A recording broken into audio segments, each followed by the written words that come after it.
안녕하십니까. 박훈탁TV입니다. 금융위기가 다가오고 있습니다. 그리고 금융위기 이후의 회복도 V자형 급반등이 아니라 완만한 U자형일 것 같습니다.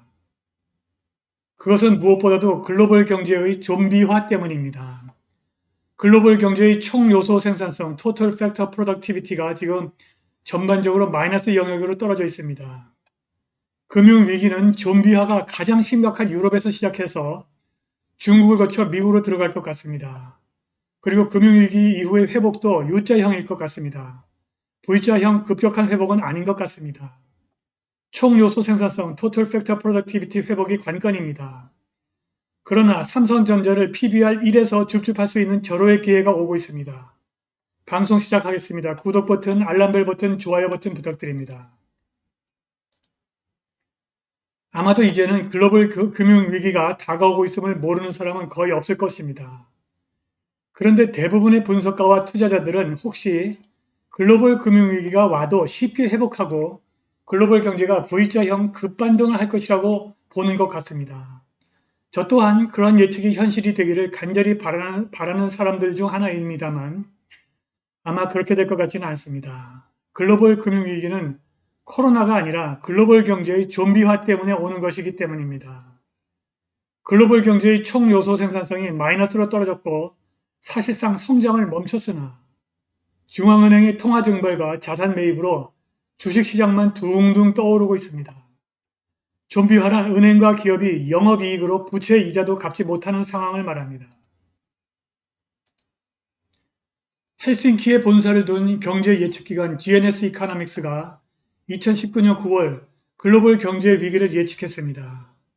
그때에는 코로나 사태가 발생하기 전이었고 GNS는 글로벌 경제의 취약성에 초점을 맞췄습니다. GNS는 2017년부터 글로벌 경제의 취약성과 다가오고 있는 비정상적인 경제 위기에 대해 경고했습니다. 2008년 미국발 글로벌 금융위기 때 있었던 대대적인 구제금융뿐만이 아니라 초저금리 또는 마이너스 금리, 중앙은행들의 양적 완화가 은행 부문을 지나치게 취약하게 만들었고 자산 거품을 일으켰을 뿐만이 아니라 글로벌 생산성에 선리 없는 침체를 초래했습니다. 글로벌 총요소 생산성 (Total Factor Productivity가) 제로 아래 마이너스 영역으로 떨어졌습니다. 총요소 생산성이란 경제 시스템의 효율을 의미합니다.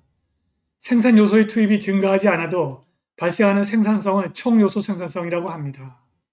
생산 요소의 투입을 무한정 증가시킬 수 없기 때문에 경제 성장의 요체는 바로 총요소 생산성의 향상에 달려 있습니다. 그런데 지금 글로벌 총요소 생산성 증가율이 제로 아래로 즉 마이너스 영역으로 떨어져 있습니다. 글로벌 경제의 총요소 생산성 증가율이 마이너스라는 것은 글로벌 경제가 성장을 하지 않는다는 뜻입니다. 글로벌 경제는 성장을 하지 않는데 글로벌 주식시장은 계속 고공행진을 하고 있습니다. 그래서 깊은 조정이 온다는 것입니다. 자, 이 그래프를 보시면은 이게 글로벌 앤 리저널 총요소 생산성 그래프입니다. 아시아 금융위기 때 총요소 생산성이 마이너스로 떨어졌고 2008, 9년 미국발 글로벌 금융위기 때 떨어졌는데 지금 또다시 글로벌 총요소 생산성이 마이너스로 영역으로 떨어져 있습니다. 그래서 저 그레이트 스태그네이션이라고 합니다. GNS는 2017년 9월부터 글로벌 경제의 총요소 생산성 하락으로 인한 세계 경제의 좀비화를 경고했습니다. 생산성 하락은 성장 하락을 의미하고 이것은 은행과 기업의 유동성 위기로 이어집니다. 2008년에 매우 강력한 구제금융으로 은행권과 세계 경제를 구했으나 그로 인해 무익한 은행과 기업이 살아남아 세계 경제의 좀비화가 발생했습니다. 좀비화란 은행과 기업이 영업이익으로 부채 이자도 부담하지 못하는 상황을 말합니다. 이윤을 내지 못하는 은행과 기업이 무분별한 구제금융과 양적 완화로 살아남아 건전한 은행과 기업마저 유동성 위기에 내몰리게 된 것입니다. 좀비화가 가장 심각한 지역은 유럽입니다. GNS는 세계 경제가 붕괴할 때 좀비 기업이 파산 홍수가 발생할 것이라고 예측합니다. 이것은 유럽에서 은행 위기의 시작으로 이어질 것입니다. 2020년 초 코로나 바이러스가 발생하면서 전 세계가 폐쇄되었을 때 세계 경제는 예상치 못한 인위적인 불황에 직면했습니다. 이것은 당연히 좀비 기업을 무너뜨리기에 충분했지만 상황은 정부의 대규모 경기 부양 프로그램과 기업에 대한 중앙은행의 지원으로 구제되었습니다. 많은 국가, 특히 유럽에서는 채권자의 요구로부터 기업가를 보호하는 법률이 제정되었습니다. 이런 채무 유예가 파산을 막아주었습니다. 이러한 조치를 통해 코로나19의 충격이 글로벌 은행 및 경제 위기로 이어질 가능성이 차단되었습니다. 그리고 이러한 과감한 조치로 인해 또다시 전 세계에 결국 파산할 수밖에 없는 좀비 기업의 무리가 또 생겨났습니다. 세계는 1940년대 이후 가장 널리 퍼진 불확실성의 시대에 거의 확실히 접어들었습니다. 많은 경제적, 제도적 변화가 이미 작동 중단 상태에 들어가 있습니다. 2008년 미국발 글로벌 금융위기 동안에 경제 거버넌스의 부패한 글로벌 모델의 실패는 글로벌 금융 및 정치 구조의 진정한 한계점이 되었습니다. 중앙은행의 개입이 증가했고 코로나19로 인해 이전의 모든 한계에 뛰어넘었습니다. 금융시장은 이제 중앙은행과 정부의 지속적인 지원 없이는 유지가 될 수 없습니다. 시스템은 완전히 지속 불가능하게 되었습니다. 이제 과도하게 차입된 금융시장은 이자율 상승과 인플레이션 상승으로 위협을 받고 있습니다. 그들은 투기 금융 매니아와 중앙은행의 관에 박힐 마지막 못으로 판명될 수 있습니다. 글로벌 금융위기는 유럽이 붕괴해서 시작할 것으로 보입니다. 모든 유로존 회원국 정부가 스스로 자금을 조달할 수 있도록 한 유럽 중앙은행의 마이너스 금리와 화폐 발행에도 불구하고 유로존의 명목 GDP는 리먼 위기 이전보다 훨씬 낮습니다. 유로존의 가장 큰 은행들은 레버리지가 과도하게 차 있으며 그들의 주가는 그들의 생존에 의문을 제기하고 있습니다. 또한 이들 은행은 2023년 1월에 도입될 위험 가중 자산을 다루는 새로운 바젤4 규정을 준수하기 위해서 대차 대조표를 새로 계약해야 됩니다.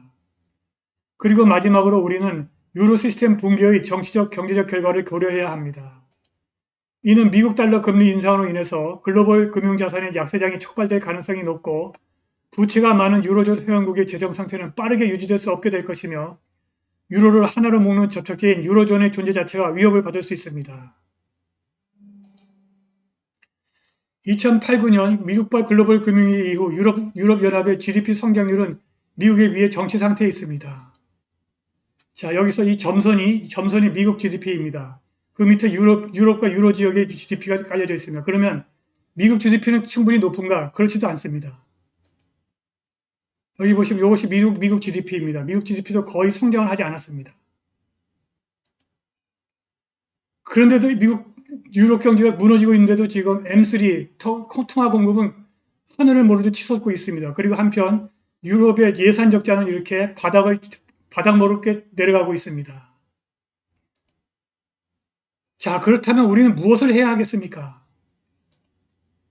글로벌 금융 위기가 진행되는 동안에 S&P 500 선물지수와 나스닥 100 선물지수가 엄청나게 떨어질 것이고 여기에 매도로 진입하게 되면 상상을 초월하는 수익을 거둘 수 있습니다. 그런데 선물 매매를 하지 않는다면 삼성전자가 떨어질 때마다 조금씩 들어가시기 바랍니다. 글로벌 금융위기가 진행되는 동안 삼성전자 주가도 일목기종표상의 기준선까지 하락하겠지만 그 이하로는 떨어지지 않을 것입니다. 기준선 가격이 PBR1 가격이기 때문입니다. 삼성전자는 PBR1 밑으로는 떨어지지 않습니다. 그리고 충분한 가격 조정 이후 S&P 500 지수를 추종하는 ETF 360750과 나스닥 100 추종하는 ETF 368590에 장기 투자하시면 엄청난 수익을 거둘 수 있습니다.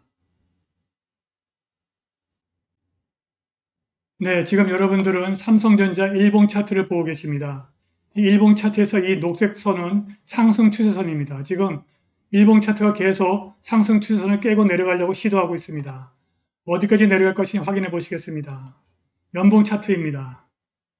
이 연봉 차트에서 이 검정색 선이 기준선입니다. 이 기준선이 계속 올라가고 있는데 연말까지 한 5만원 선까지 내려갈 것 같고 그 5만원 선까지는 아마 조정을 받을 것 같습니다. 그러나 이 5만원 선, 기준선 밑으로 내려갈 것 같지 않습니다. 왜냐하면 이 기준선 가격이 삼성전자의 PBR1과 거의 일치하기 때문입니다. 한번 확인해 보시겠습니다. 이것은 2021년 1분기 삼성전자 PBR 밴드 차트입니다. 이 밴드에서 맨 밑에 붉은색 선이 PBR 1.2선입니다. 1.2선. 그러니까 PBR 1은 한 요 정도 되겠죠. 한 5만 원 정도 될 것 같습니다. 이 차트에서 보시듯이 PBR 1 밑으로는 전혀 내려간 적이 없습니다. 예. 그럼 PBR이 뭔지 알아보시겠습니다. PBR은 Price to Book Value Ratio입니다. 주가를 주당 순자산 가치로 나눈 시장 가치 비율입니다. PBR이 1 미만이라면 장부 가치보다 주가가 낮다는 뜻입니다. 삼성전자는 PBR 1 밑으로 내려간 적이 없습니다. 이번에 찾아올 글로벌 금융위기는 1930년대 대공황에 버금가거나 그보다 훨씬 더 깊고 길게 이어질 것 같습니다. 그러나 준비를 하는 사람에게는 상위 0.1%에 진입할 수 있는 절호의 기회가 될 것입니다. 오늘 방송은 여기까지입니다. 감사합니다.